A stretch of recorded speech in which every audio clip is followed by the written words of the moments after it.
Hello guys, ako nga pala si Albert, isang rubing merchandiser ng Speed. At ngayong araw nga pala ay magdi-deliver kami ng turon sa aking biyanan. At umaga nga pala ay umulas na kami ng aking asawa. At total malapit naman ay sasabay ko na ang aking asawa. At para dumiretso na ako sa aking trabaho.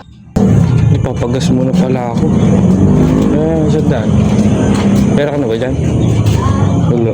Ano ulang ng dalawang pan? Saan ba kayo pupunta? Yan, mga pag-isip. Ha? Magdi-date daw. Magdi-date. Sino iwan yung anak?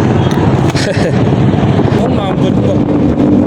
At nandito na nga pala kami sa industrial sa may Tikay. At dito namin i-deliver ang aming turon at karyoka at turon malagkit. At sa mga gustong umorder, PM nyo lang ako dahil legit na masarap ito. At siguradong masasarapan kayo at makakalimutan nyo ang inyong sarili. Kaya umorder na kayo. At nandito na nga pala kami sa pabrika ng Katsalis.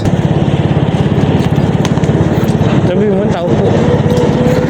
At paalis na nga pala kami at pinagpapasalamat ko nga pala ang aking biyanan dahil laging umu-order at ini-endorso niya ang aming turon. Kaya habang nabubuhay ang inyong mga magulang ay mahalin nyo na dahil sino ba ang inyong tutulong kundi iyong mga magulang.